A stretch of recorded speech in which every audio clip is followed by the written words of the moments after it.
Buenas tardes, doctora. ¿Se escucha bien? Sí, doctora. Bien, me dicen por favor si pueden ver la pantalla.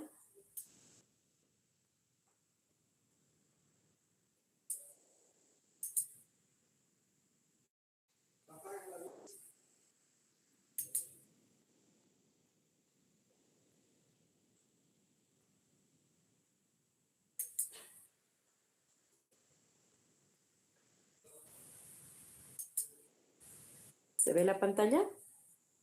Doctora, sí se ve. Ya, muy bien. Vamos a comenzar entonces viendo la primera unidad que es farmacología general, ¿no? ¿Alguien me puede decir qué entiende por el término farmacología? ¿De qué trata esta ciencia?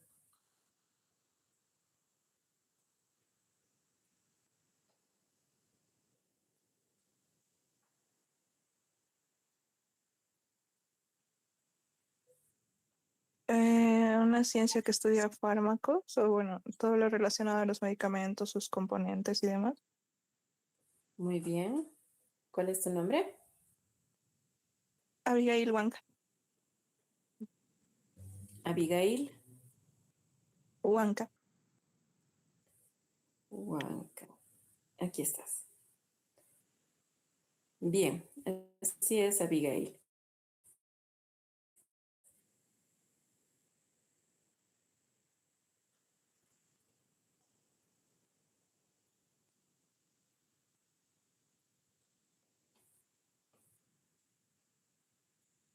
Bien. Así es, entonces el término farmacología se utiliza normalmente como aquella ciencia o ciencia biomédica que estudia todo lo que es relacionado a un medicamento, ¿sí? Desde sus acciones, su mecanismo de acción, qué efectos adversos va a tener, efectos tóxicos, etcétera, ¿no? Es por eso que farmacología viene de lo que es la palabra griega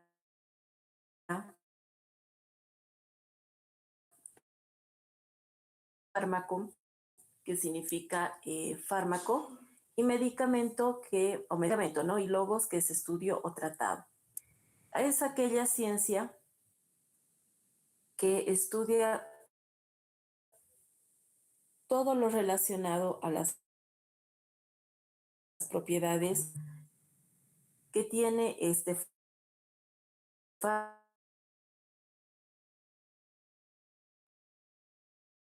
y lo que es droga. También creo que,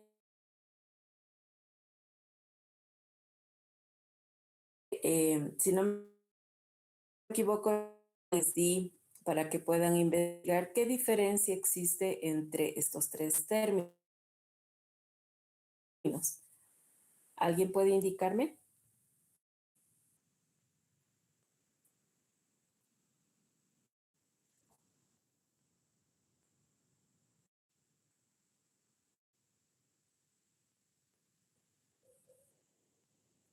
¿Nadie? ¿No pudieron averiguar? Doctora, hasta donde tengo entendido, teníamos de tarea los de las vías de administración.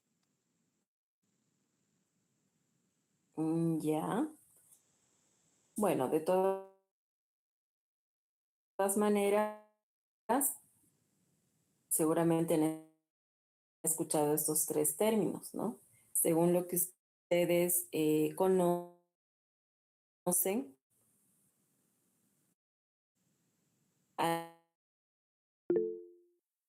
¿alguien sabe qué diferencia puede existir?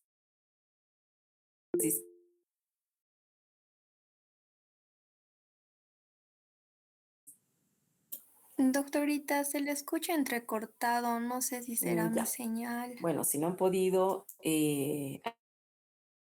averiguar, si es que,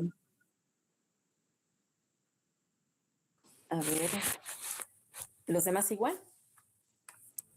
Sí, doctora, se escucha ¿Los demás se entrecortado. escuchan así? Sí, no se Sí, escucha doctora, entrecortado. doctorita, se escucha entrecortado. Sí, doctora. A ver.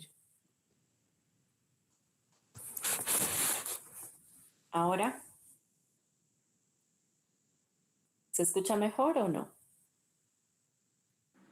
Mejor, doctora. Ahora sí, doctora. Ya, muy bien. De todas maneras, a medida que yo vaya avanzando, si no se escuchara bien, si hubiera un corte o si es que no hubieran entendido alguna parte, me lo hacen saber, ¿ya? Para que yo vuelva a repetir. Bien, les decía que se utilizan estos tres términos. Bien, pueden notar que tienen algunas diferencias. ¿Qué diferencias son? En el caso del fármaco, normalmente este se utiliza cuando se refiere a toda sustancia química que puede interactuar en el organismo, es decir, puede tener efecto beneficioso o puede tener efectos tóxicos. En el cambio del medicamento, ya hablamos cuando esta sustancia puede tener o puede ser útil en el diagnóstico, en el tratamiento y en la prevención de enfermedades, es decir, se lo va a utilizar para tratar diferentes signos o síntomas que causen algún tipo de enfermedad. Y en el caso de la droga, es un agente químico que puede afectar tanto los procesos fisiológicos o físico-químicos de los seres humanos y pueden causar efectos benéficos o adversos, ¿no? Bien, dentro de lo que es ya la farmacología, como les dije bien, es una ciencia biomédica que también está relacionada con otro tipo de ciencias. ¿Como cuáles? Tenemos lo que es farmacognosia o llamada también materia médica. Lo que estoy poniendo en pantalla, muchachos, es la bibliografía por si acaso. ¿Ya? Esto creo que ya les mencioné la anterior semana. Les indiqué que yo utilizo este compendio de farmacología de Manuel Liter. Sí, me gustaría que lo puedan conseguir, ya que yo me baso en este libro. Las diapositivas que yo les doy es un resumen, por así decirlo, de la parte que yo avanzo, ¿sí? Del plan global. A su vez, estos otros libros, como pueden ver, de Netter, tenemos aquí lo que es Silva, farmacología clínica para dentistas que también lo pueden utilizar como libros de consulta. Está lo que es NIL, farmacología médica en esquemas, que es muy bueno. Tenemos lo que es la guía básica farmacoterapéutica, lo que es farmacología general de Morón, Mosquera, farmacología clínica para enfermería, así también farmacología aplicada a enfermería, que son nociones básicas, y este libro de Lullmann, que es un atlas de color de farmacología. Todos estos libros son muy buenos, ¿no? En alguna ocasión que yo les dé algún trabajo de investigación, me gustaría también que consulten estos libros como libros de consulta, ¿no? Como les dije. Así también pueden utilizar diferentes páginas en Internet para que puedan investigar, ¿no? Al finalizar la clase, yo voy a subir las diapositivas a la plataforma y antes de nada antes de olvidarme, quisiera preguntarles, tengo bastantes libros de estos en forma digital. Si es que ustedes desean que yo los suba a la plataforma, con todo gusto yo lo hago. Por favor, doctorita. Sí, doctora, por favor. Ya, muy bien. Sí, doctora, por favor. Ya, está bien, muchachos, lo voy a subir entonces. Bien, quedamos aquí, que es la clasificación de la farmacología, viendo lo que es la farmacognosia. ¿Alguien me puede decir qué es farmacognosia?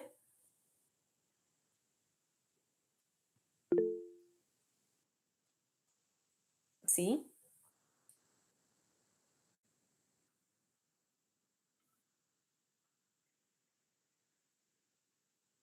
Muy bien. ¿Quién es hablando Natalie.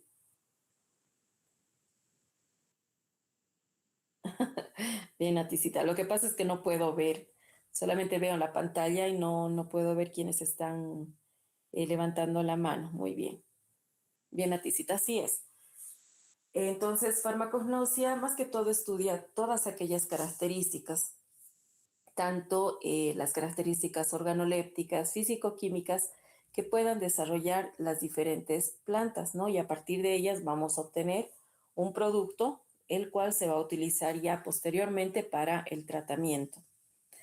En el caso de la farmacología química, como su nombre lo indica, es la estructura, ¿no? De los medicamentos, es la estructura, todos los procesos, ¿no? Desde el momento de su obtención, la síntesis y qué relación va a tener esta estructura con la actividad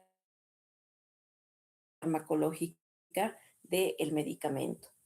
Esta otra ciencia se relaciona con farmacología, es la farmacotecnia o llamada también farmacia galénica, que actualmente se la conoce con otro nombre. ¿Alguien puede decirme con qué otro nombre?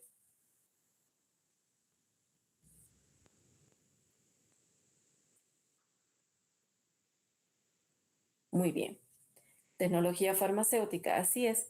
En este caso, esta ciencia va a estudiar todo lo que conlleva a la preparación de este medicamento, ¿no? Hasta posteriormente la utilización de ese principio o de la actividad.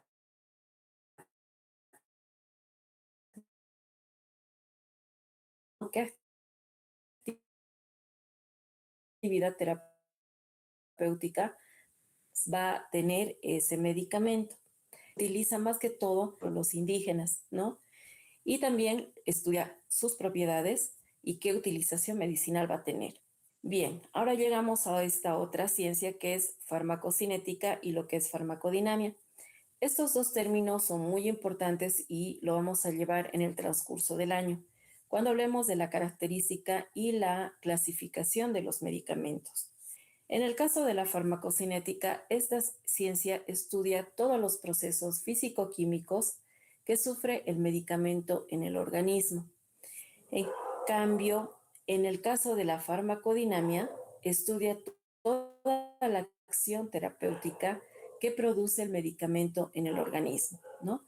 Dicho en otras palabras, la farmacocinética es lo que el organismo le hace al medicamento. Caso contrario, la farmacodinamia es lo que el medicamento le hace al organismo. ¿Está claro? Sí, doctora. Bien. Cuando hablamos de farmacometría, ya estamos hablando de una medida, ¿verdad? Una cuantificación. ¿Cuantificación de qué? De la acción de los fármacos, tanto del punto clínico, puede ser también del punto experimental, y esto va relacionado a la cantidad o dosis administrada del medicamento. Es por eso que se dice cuantificación, ¿no? Permite cuantificar esas acciones. En el caso de la farmacogenética, esta ya va relacionada con la herencia, es decir, nos va a permitir estudiar todos aquellos efectos de los fármacos relacionados a la herencia. En el caso de la cronofarmacología, estos ya van relacionados con aquellos efectos que pueden producir los medicamentos en función de las características biológicas, ya sean temporales o en función de los ritmos biológicos. ¿A qué se refiere con un ritmo biológico?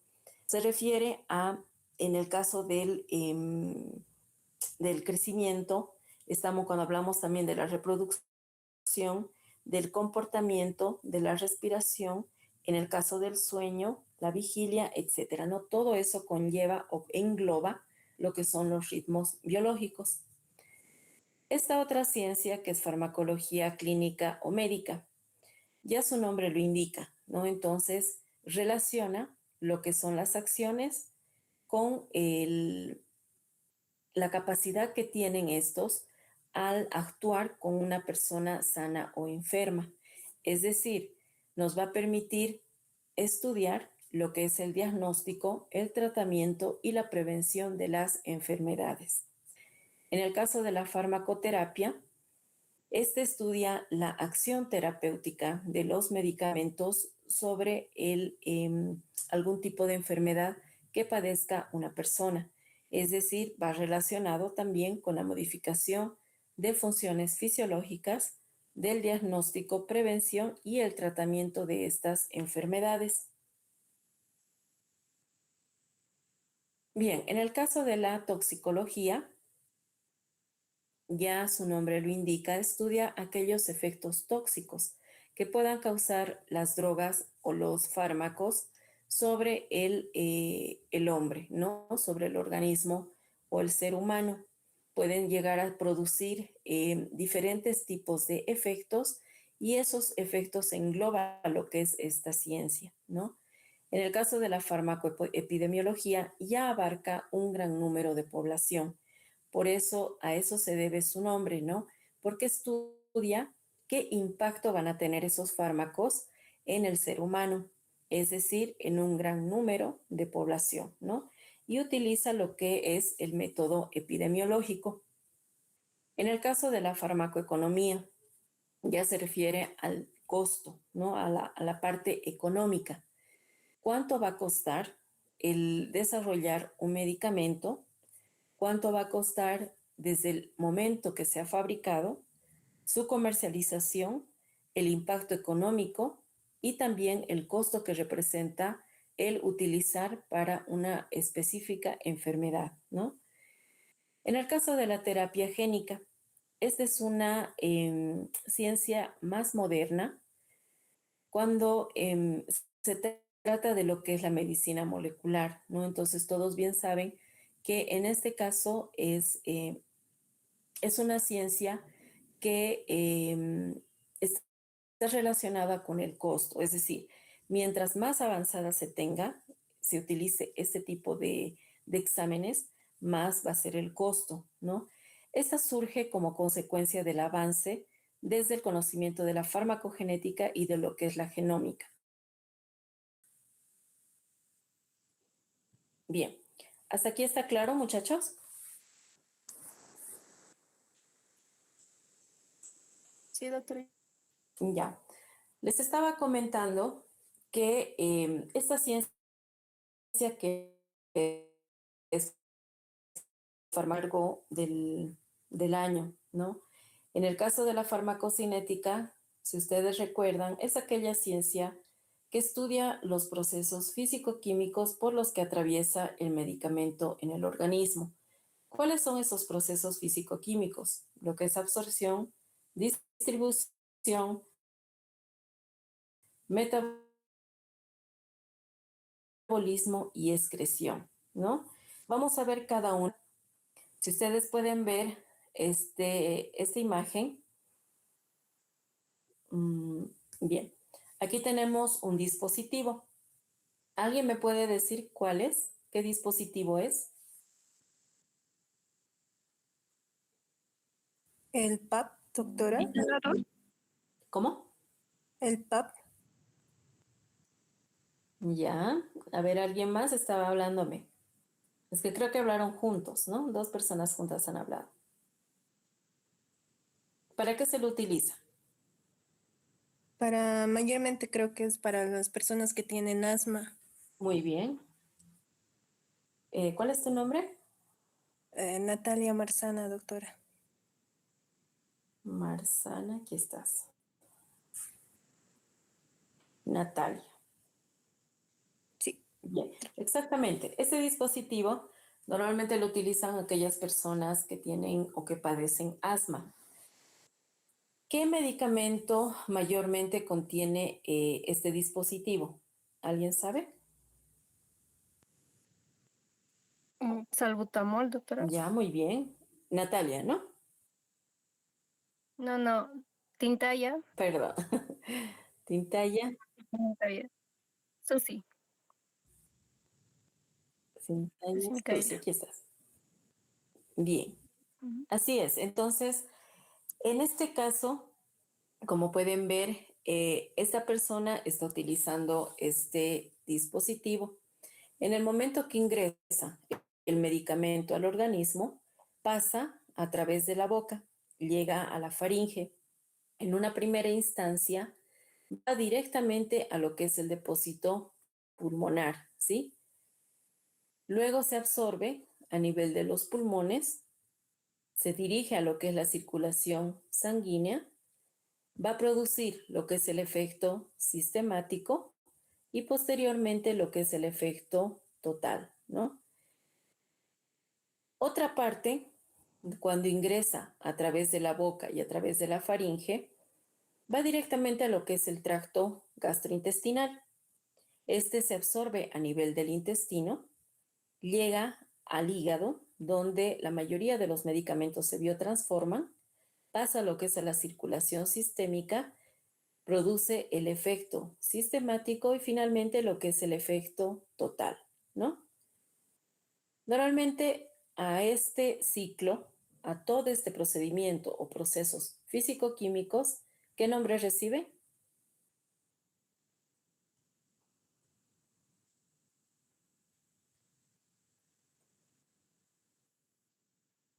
Muy bien, farmacocinética. ¿Quién habló, Naticita?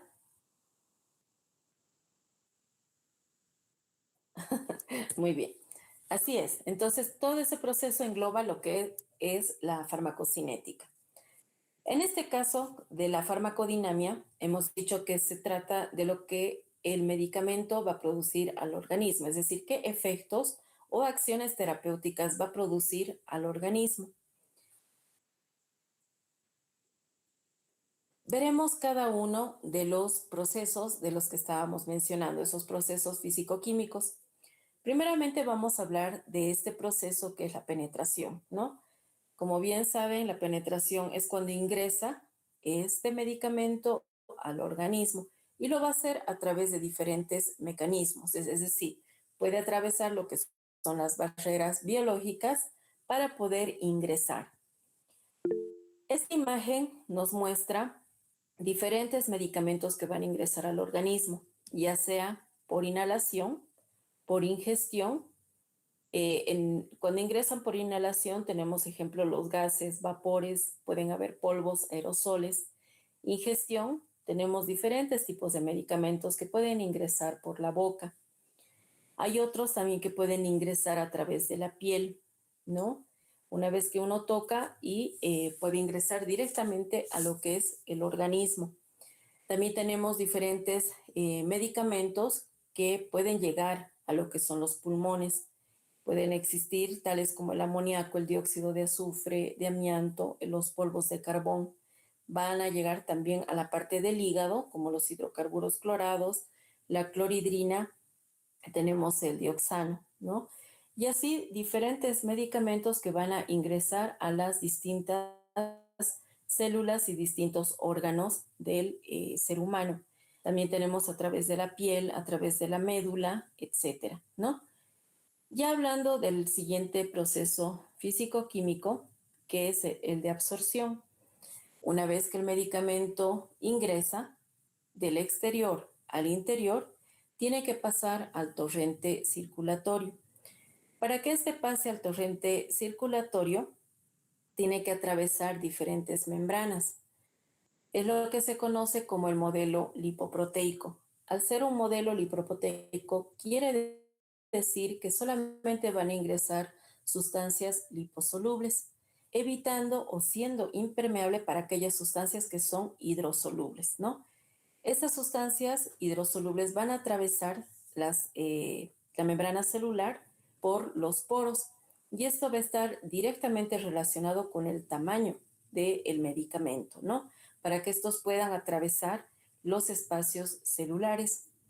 Aquí tenemos un ejemplo, una vez que un ser humano, una persona, consume algún alimento alto o rico en vitamina B12. Una vez que ingiere este medicamento, va a llegar a lo que es el estómago, al tracto digestivo, y en el estómago tenemos lo que son las células del estómago que producen el factor intrínseco, conocido como F1. En este caso, se van a unir lo que es la vitamina B12 con el factor intrínseco, formando un complejo. Este complejo es factor intrínseco, vitamina B12. Este va a viajar a lo largo del intestino delgado. Una vez que llega a esta parte, llega a lo que es la última parte del intestino delgado y recién se va a producir lo que se conoce como absorción, ¿no? Entonces se realiza la absorción del complejo vitamina B12, factor intrínseco. Todo este proceso tiene que llegar a producirse para recién llegar o culminar a lo que es este proceso de absorción. Una vez que el medicamento o cualquier medicamento se llega a absorber, se tienen que cumplir 4 condiciones o 4 procesos para que se lleve a cabo. ¿Cuáles son estos 4 procesos? La difusión acuosa. En este caso solamente van a permitir lo que es el paso de aquellas sustancias hidrosolubles, es decir, van a pasar a través de poros o a través de los orificios de la membrana celular, es decir, a través de los espacios entre las células, los espacios intercelulares. En el caso de la difusión lipídica, aquí ya hablamos de lo que es del modelo lipoproteico, es decir, va a haber un paso de aquellas sustancias liposolubles. Tal es el caso de los insecticidas. Los insecticidas son sustancias liposolubles que se pueden llegar a absorber, distribuir y eliminar más rápidamente. Bien, el tercer paso o el tercer proceso es la difusión facilitada. Para que se lleve a cabo este proceso requiere de la acción de proteínas, que estas van a actuar como transportadores. Es decir, el medicamento se va a pegar a este transportador y va a permitir que pueda distribuirse, es decir, que pueda producirse el efecto de absorción. En el caso de la pinocitosis, es llamada también bebida celular. Aquí ya se produce un englobamiento de la membrana celular, es decir, captan sustancias líquidas por la célula y producen este englobamiento, formando lo que se llama vacuola pinocítica, ¿no? Entonces, el momento que se forma esta vacuola, se produce lo que es la pinocitosis. ¿Están claro o está claro esos 4 procesos? Sí, doctorita. Bien, aquí tenemos entonces una pregunta de examen, ¿ya? Eso para primer parcial. Continuando a lo que es el proceso de absorción, vamos a ver la distribución. Para que se lleve a cabo este proceso, el medicamento necesita de un incentivo, es decir, se necesita de un transportador. La única manera para que este se distribuya es uniéndose a proteínas, fijándose a proteínas y también puede ser coadyuvado con lo que es la presión arterial. ¿Qué es la presión arterial? Es la fuerza que ejerce la sangre a través de las arterias, venas y capilares.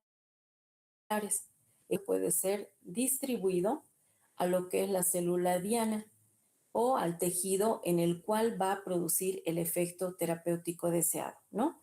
De esa manera se va a poder transportar o se va a poder distribuir. Ya cuando el medicamento se distribuye, tiene que sufrir cambios, ¿no? Cambios en sus características físico-químicas y en la actividad farmacológica. A ella se produce lo que se conoce como biotransformación, donde permite que el medicamento se active y posteriormente se depure. Una vez que el medicamento ha producido su efecto farmacológico deseado, es decir, se ha activado, posteriormente se inactiva y luego tiene que eliminarse. Viene lo que es el proceso de eliminación o depuración, ¿no? Después de lo que es la transformación.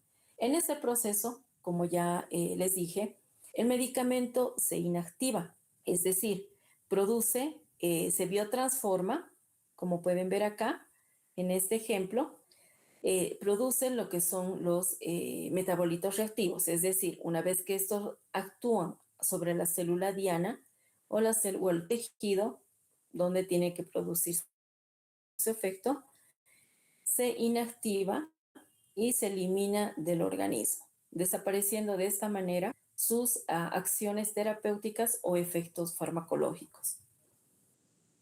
Bien, ¿hasta aquí está claro? ¿Tienen alguna duda o todo está bien?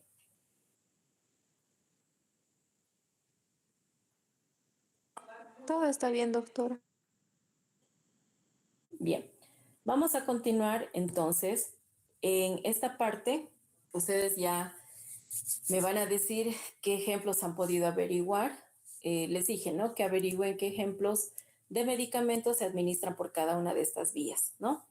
Cuando hablamos de la vía de administración, estamos hablando de aquel sitio donde se administra un medicamento y a partir del cual este se va a poder absorber al torrente sanguíneo. Cuando hablamos de las vías de administración, estamos hablando de dos grandes grupos, lo que son la vía enteral y lo que es la vía parenteral. ¿A qué se refiere la vía enteral? ¿Por qué se llama así? Porque el medicamento pasa por el tracto digestivo, doctora. Muy bien. ¿Cuál es tu nombre? Martín Camacho. Martín Camacho. Muy bien, aquí estás. Exactamente, se llama,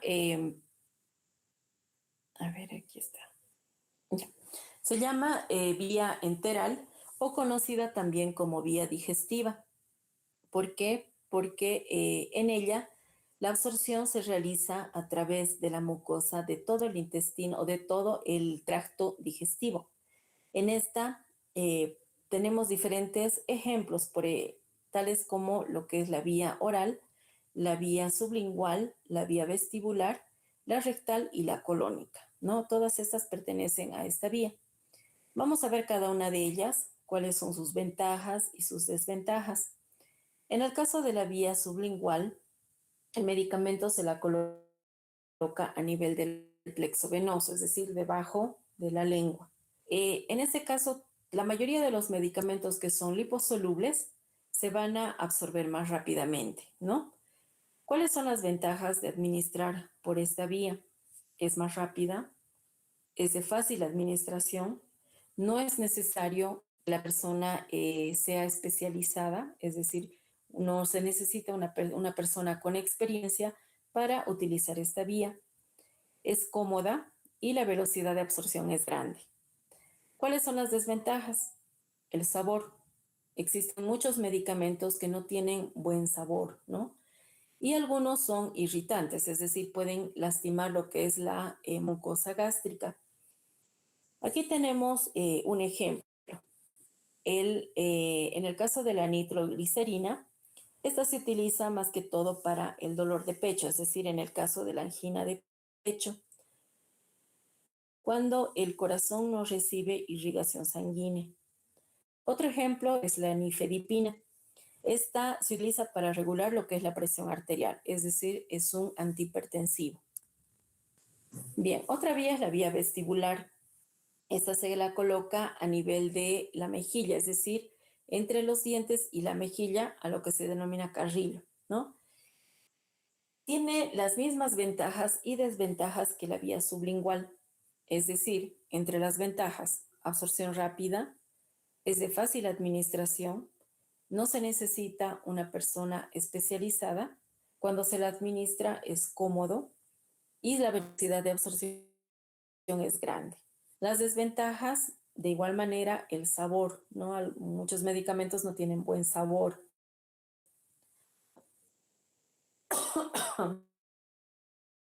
Perdón. Pueden irritar lo que es la mucosa gástrica, ¿no? Esa también es otra desventaja de utilizar esta vía. En el caso de la vía oral, esta vía es la más utilizada, tiene como ventajas que es cómodo, la utilización es cómoda y tampoco un ambiente especializado para poder administrar, ¿no?, algún medicamento por esta vía. Es de fácil ventaja que cuando se utiliza esta vía, la absorción puede ser lenta. ¿Por qué? ¿A qué me refiero? Cuando un medicamento se administra igual, la absorción será igual.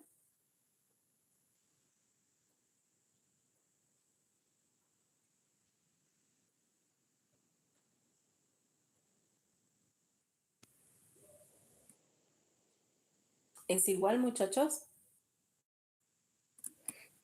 No, doctora. A ver, ¿quién estaba hablando? ¿Será que podría volverlo a repetir, por favor? Es que se está entrecortando. ¿Sí? ¿Qué parte no? A ver, no, ¿hasta dónde me han escuchado? Se cortó justo por la parte de la pregunta, doctora. Ah, ya.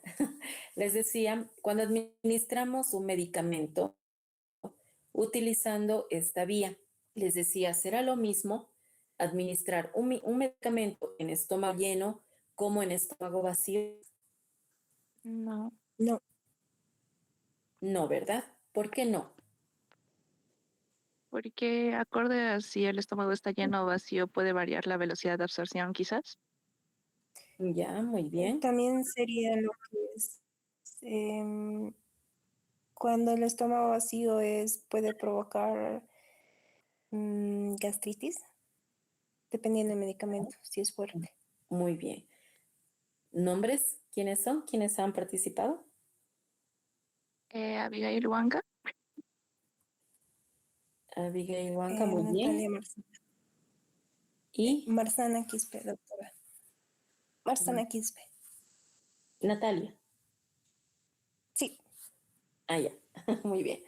Exactamente. Cuando administramos un medicamento y lo hacemos en estómago vacío, obviamente es lo más ideal, ¿no? Entonces la velocidad de absorción es más rápida.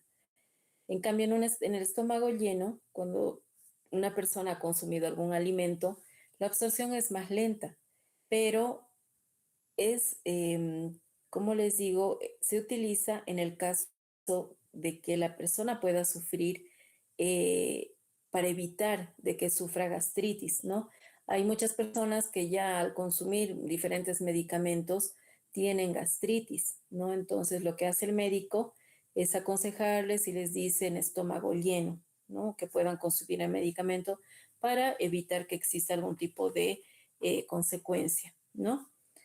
Bien, así también cuando consumimos un medicamento con leche, ¿no? Se hace la absorción lenta. Lo ideal es ingerir el medicamento simplemente con agua, ¿no? Al hacerlo con agua, evita que la absorción sea lenta, ¿no?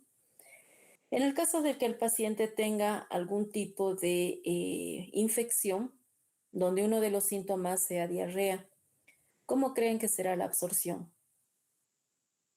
La absorción es mala, doctora, Mala, ¿verdad? ¿Por qué?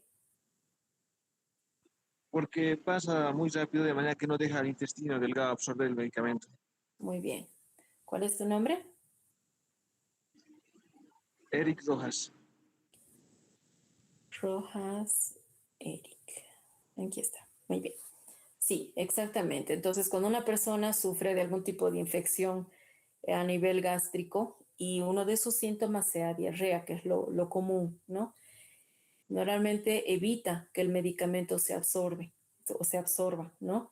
Ya que empieza a secretar bastante agua, ¿no? Y el tránsito es bastante rápido. Muy bien. Cuando hablamos de la vía de administración oral, estamos hablando de un fenómeno o un efecto de primer paso. ¿A qué se refiere este fenómeno? Este fenómeno se refiere principalmente a que algunos fármacos se metabolizan entre lo que es el sitio de absorción y la circulación sistémica. Dicho de otra manera, es cuando existe la absorción del medicamento desde lo que es el intestino delgado, donde se detoxica y biotransforma, antes de llegar a lo que es la circulación sistémica, ¿no? ¿Está claro?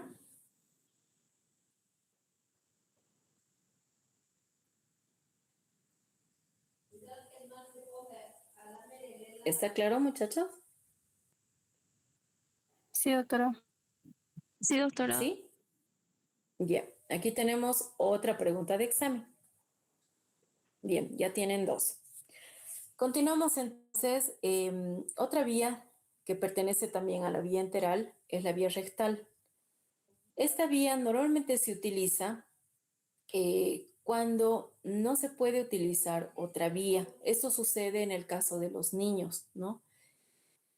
En este caso pueden administrarse lo que son los supositorios, los microenemas, donde permiten que la absorción sea rápida. Inmediatamente se administra el medicamento y ya pasa lo que es el torrente circulatorio, evitando lo que es el efecto de primer paso. Como les dije, se utiliza más que todo en niños. ¿Cuál es su desventaja? Es incómodo, puede irritar la mucosa del recto. No, muchos medicamentos se administran por esta vía, solamente los que son liposolubles. ¿Qué dijimos de los medicamentos liposolubles? Se administran, se absorben, se eliminan y se distribuyen con mayor rapidez, ¿verdad? Otra desventaja es que se necesita un ambiente adecuado, un ambiente especial para utilizar esta vía y puede llegar a afectar lo que es el pudor de las personas. En el caso de la vía colónica, más que todo esta vía se utiliza en el caso que el paciente tenga algún tipo de estudio o cuando se lo está preparando para alguna cirugía, ya que con esta vía se tiene que hacer una limpieza, ¿no?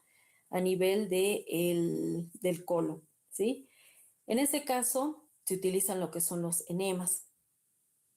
Estos van a permitir realizar esta preparación del paciente o la limpieza, ¿no?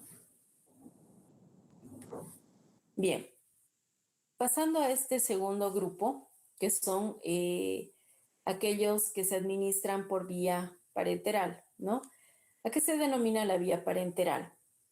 ¿Por qué creen que se llama así? Porque es Porque una es fuera del intestino, doctora.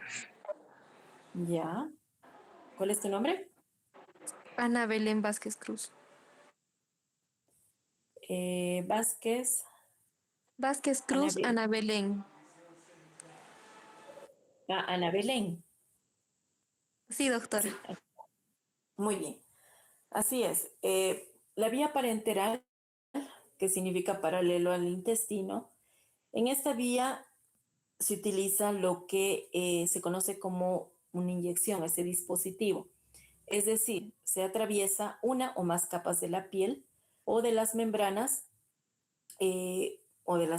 mucosas mediante una inyección, ¿no? ¿A quiénes tenemos dentro de este grupo? Está la vía transdérmica, la subcutánea, intradérmica, está la intra o endovenosa, la intramuscular, está la peridural, intraarterial, intraarticular, intratecal, intrapleural, está la intraperitoneal raquídea o intrarraquídea, parenteral o tópico, ¿no? Seguramente cuando ustedes han investigado han visto otras vías más que también pertenecen a este grupo, pero vamos a ver las que son de más utilidad, ¿ya? En este caso tenemos lo que es la vía transdérmica. Esta vía también es llamada vía percutánea. En este caso se atraviesa la dermis, donde va a pasar el medicamento al torrente sanguíneo. Tal es el caso de los parches. Tenemos diferentes tipos de parches, como los parches de estrógeno, de nitroglicerina, tenemos el nitroparche, algunos que son insecticidas, como el folidol, parches de hormonas femeninas, parches de nicotina. ¿Cuáles son las ventajas de utilizar esta vía? Es cómoda, la absorción es lenta y tiene un efecto prolongado. Se necesita poca cantidad de medicamento para actuar Y sus desventajas es que muchos de ellos pueden irritar la piel, ¿no? Se conocen pocos medicamentos que se pueden administrar por esta vía, tales aquellos medicamentos que son liposolubles. En el caso de la vía intradérmica, parece sí es necesario utilizar una aguja, la cual va a penetrar hasta la dermis, permite la administración del medicamento y se necesita poca cantidad de dosis para actuar, ¿no? Esa sería una ventaja. Entre las desventajas, solamente administra 0.1 ml de dosis. Es dolorosa. En algunos casos es difícil administración. Es por eso que el personal que lo realiza tiene que tener experiencia, ¿no? Y se necesita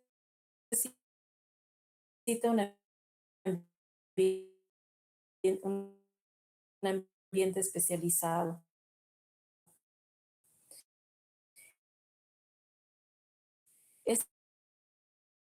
Esa vía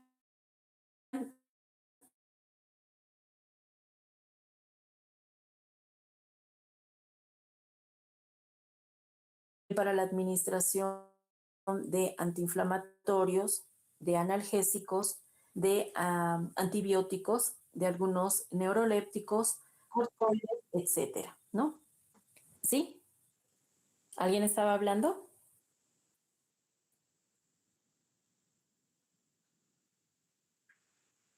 Ay, Dios mío. Creo que es mi internet. A ver, ¿hasta dónde me han escuchado?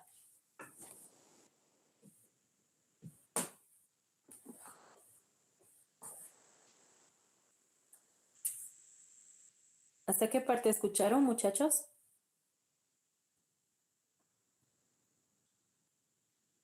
Para el inicio de la explicación de la intradérmica, doctora. Ya, ya, muy bien. Me dicen nuevamente si se corta entonces, ¿ya? En el caso de esta vía, que es la vía intradérmica, esta ya utiliza el dispositivo de la aguja, ¿no? Utiliza una jeringa, donde va a permitir que este dispositivo atraviese la piel hasta la dermis. Una de las ventajas es que se necesita poca cantidad de medicamento para que pueda actuar. ¿Cuáles son las desventajas? Solo se administra 0.1 ml, la absorción puede ser lenta, es dolorosa y se necesita de un personal capacitado, es decir, un ambiente también especial para poder administrar el medicamento. ¿Cuáles son los medicamentos que se pueden administrar?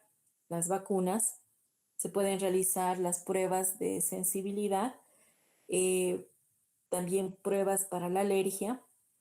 Se utiliza para la vacuna de la fiebre amarilla, vacuna para tuberculosis, también para la administración de analgésicos, antiinflamatorios, antibióticos, para neurolépticos, para corticoides, etcétera, ¿no? Tenemos diferentes medicamentos que utilizan esta vía.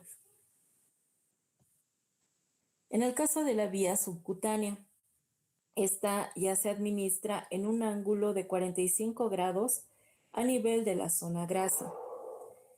Esta se administra en cantidades superiores a 2 ml. ¿Cuáles son las ventajas? La absorción se la realiza a nivel del abdomen, en la cara del antebrazo. También tenemos lo que es el muslo, a nivel del deltoides, es decir, se inyecta menor volumen. Se utiliza esta vía en el caso de que se administren vacunas o también para inyectar insulina. ¿Cuáles son las desventajas? Duele menos que la anterior, pero aún así es dolorosa.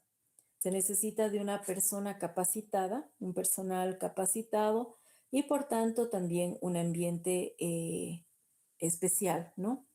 Se administra entre 0,5 a 1 ml y qué medicamentos o en qué casos se utiliza. En el caso que se administren vacunas, tales como sarampión, la antirrábica, también para insulina, para la heparina, adrenalina y también se puede utilizar para la fiebre amarilla. También para la administración de heparina, de morfina, etcétera, ¿no? Perdón. Bien, otra vía es la vía intra o endovenosa. Como bien saben, se introduce directamente a la vena, ¿no? Tal es el caso de la administración de solución fisiológica, solución de glucosa. ¿Cuáles son las ventajas? Se coloca directamente al torrente sanguíneo. No llega a, no hay efecto, no se produce el efecto de primer paso, como es en el caso de la vía oral, ¿no? Tampoco no es muy dolorosa. Y su desventaja es que si no la coloca, si no la utiliza un personal capacitado, puede llegar a producir algún tipo de infección, ¿no? Esta vía es muy difícil de utilizarse en niños, por eso se tiene que realizarla un personal capacitado, ¿no? ¿Qué medicamentos podemos colocar por esta vía? Son varios, seguramente han investigado. Como se coloca directamente en la vena, se pueden colocar algunos medicamentos, tales como antibióticos, los antiinflamatorios. También se puede colocar lo que es la adrenalina, atropina, la glucosa, la oxitocina, etcétera, ¿no?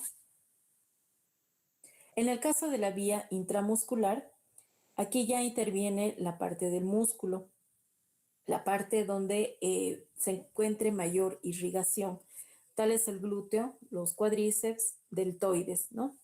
Se utiliza para la vacuna antitetánica, que es el toxoide tetánico, o también algunos antibióticos, también algunos antiinflamatorios. ¿Cuál es su ventaja? La absorción es rápida por ser muy irrigado. Se puede administrar volúmenes relativamente grandes y existen diferentes medicamentos que se administran por esta vía. Es poco dolorosa. ¿Cuál es la desventaja? Se necesita un personal capacitado. De igual manera puede llegar a producir algún tipo de infección.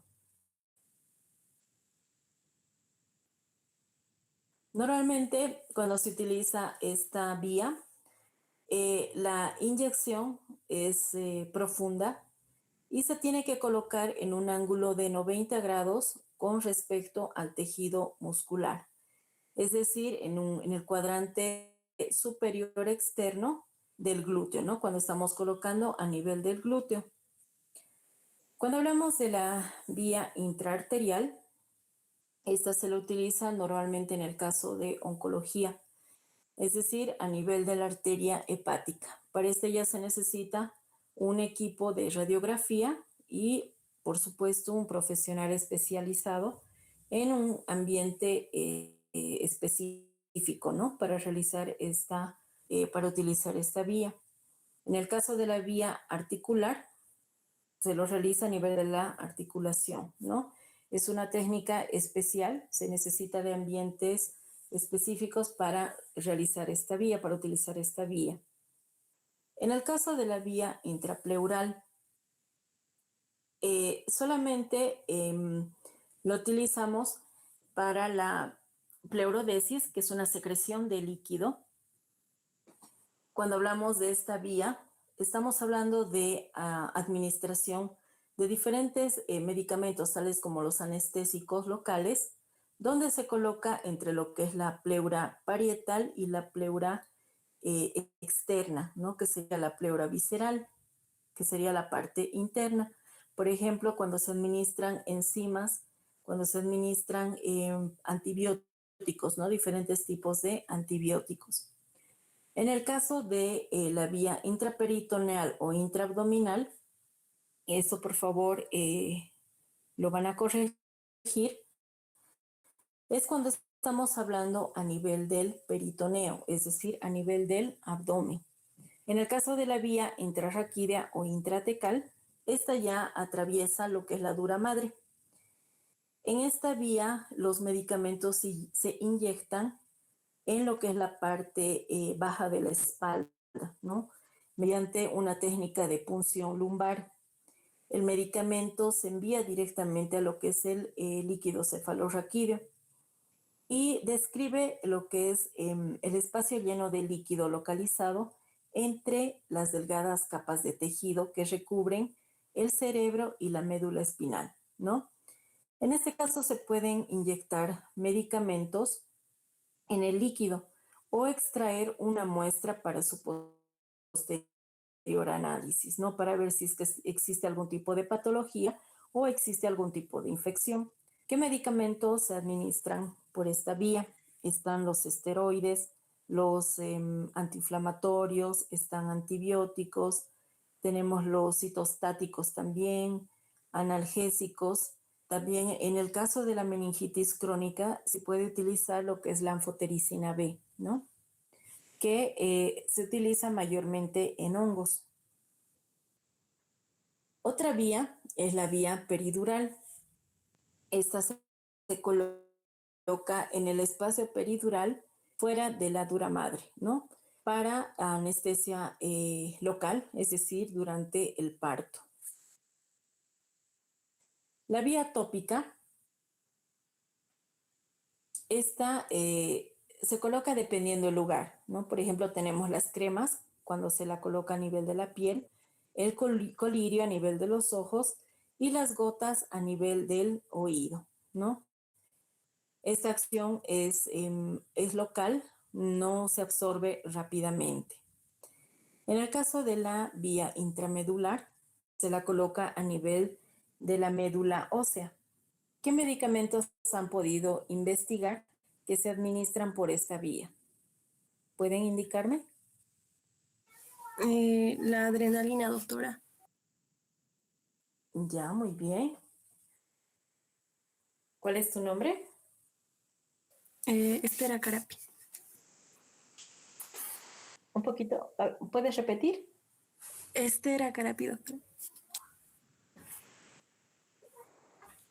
Ya, a ver, ¿alguien más? Disculpe, doctora, ¿qué vía? Intramedular. La atropina, doctora. Ya. Eric, ¿no? Sí, doctora. Bien. Ahora la vía inhalatoria. Esta vía utiliza principalmente el pulmón, ¿no? Tales como se puede administrar lo que son los gases, aerosoles, tenemos los líquidos volátiles, la anestesia como administración utilizando esta vía. Tenemos lo que es el líquido atomizador, los líquidos vaporizables.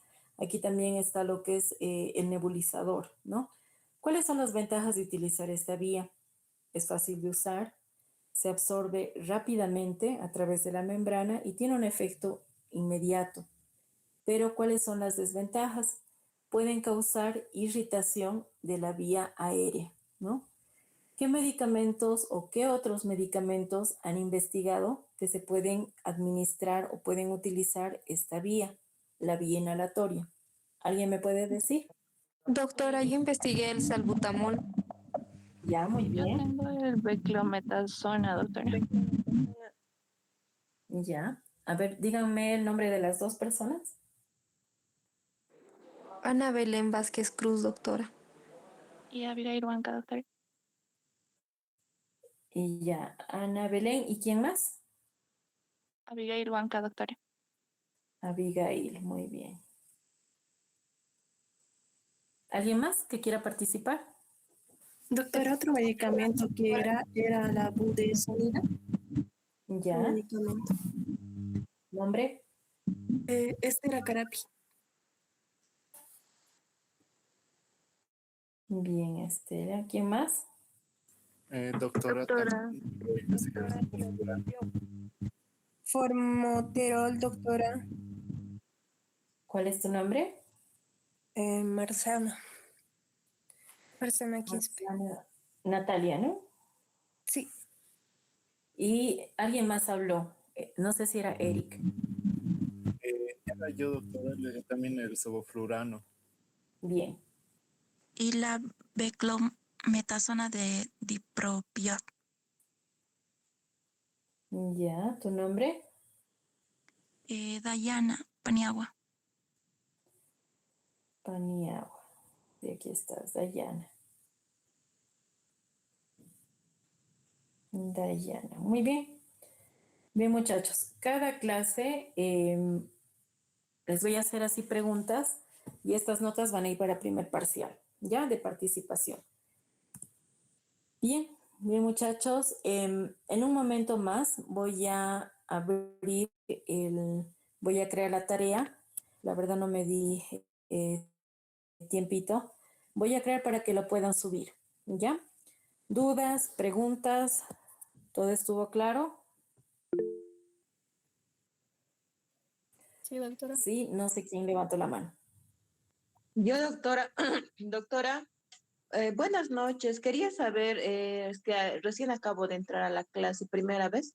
Quería saber cómo va a ser la modalidad de clase, si va a ser virtual o también va a ser presencial. Eso. Ya, no sé si les dije en la anterior clase, ¿no? Vamos a pasar de manera virtual.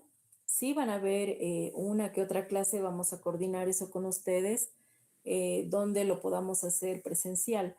Lo que pasa es que el horario es en la noche y como el horario es muy tarde, mayormente los del año, con los chicos del año pasado, ellos me decían como es muy tarde, es peligroso, la mayoría somos mujeres, por favor, doctora, no pasaremos así de manera presencial, ¿no?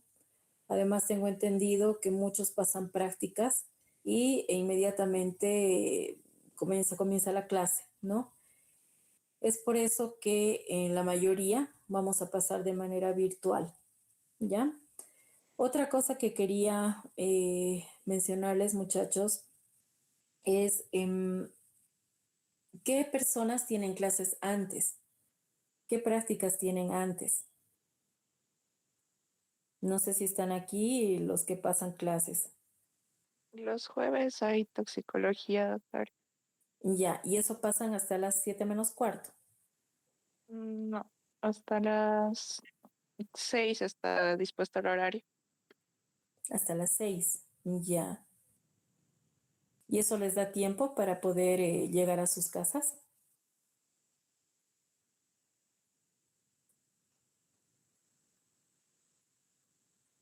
Mm, En mi caso, yo corro a buscar trufi y llego con suerte. Ya, a eso me refiero, que podamos coordinar un poquito dándoles un poquito más de tiempo a aquellos que viven lejos, que salen de práctica, ¿no? No sé si los demás están de acuerdo.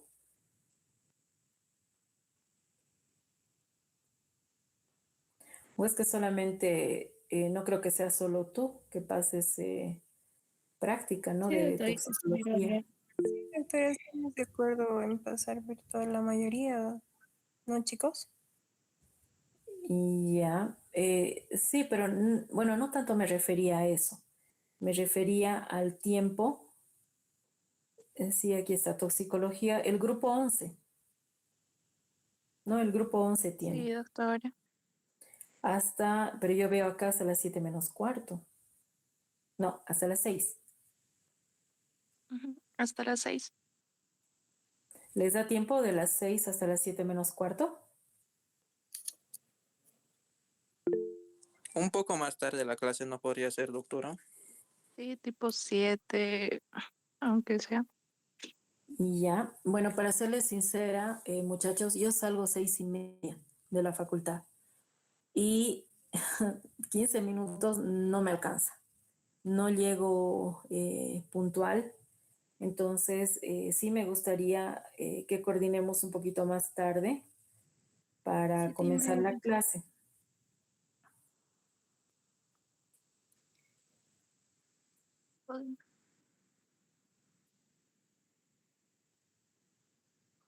Ya. Ya noticita. ¿Les parece 7:30? Sí, doctora. Sí, doctor, está bien. Yo creo que ya con eso da más tiempo para nosotros igual. Sí, Doc, está Mm, bien. ¿Sí? ¿Todos están de acuerdo?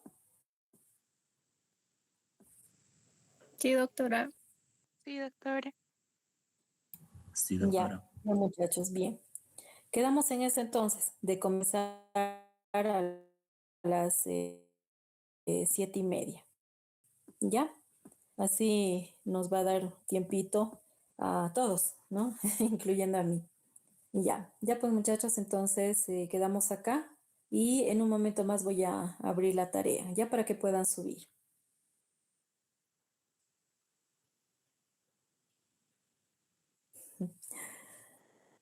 Gracias, Ya. doctora.